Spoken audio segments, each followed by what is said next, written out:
Depuis le milieu du 19e siècle, on sait que si on change la composition des gaz de l'atmosphère, on change la température à la surface de la Terre. C'est l'effet de serre. 150 ans plus tard, nos connaissances en physique du climat sont devenues extrêmement précises, à tel point qu'on peut aujourd'hui modéliser le climat. Les modèles de climat, fondamentalement, ce sont des laboratoires virtuels. Donc ils servent à réaliser des expériences qu'on ne peut pas réaliser physiquement dans le monde réel.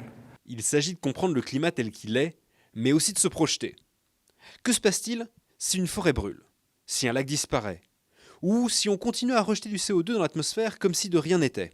La modélisation du climat permet de créer ces scénarios et de voir ce qu'il en résulterait dans 10 ou dans 100 ans. Le modèle crée un monde virtuel, mais on demande à ce monde virtuel de nous produire des grandeurs qui sont observables dans le monde réel.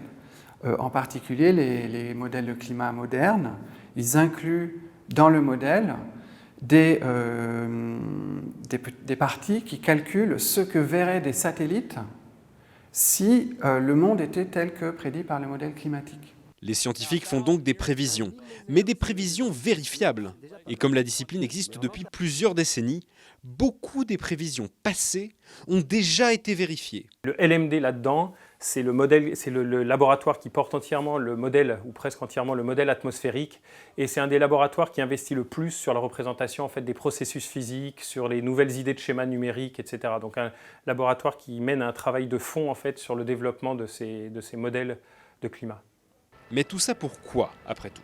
Car l'essentiel, ce n'est pas de bien visualiser le problème du réchauffement climatique, mais d'y répondre. On est incité à travailler sur l'adaptation au changement climatique, c'est-à-dire utiliser nos modèles pour essayer d'anticiper comment les climats vont se modifier sur les différentes régions du globe et comment il faut s'y préparer et s'y adapter. Ces mêmes modèles, qui nous prédisent des catastrophes si on continue à rejeter du CO2 dans l'atmosphère, peuvent aussi nous guider vers les meilleures décisions à prendre pour atténuer le réchauffement climatique et peut-être un jour en inverser les effets.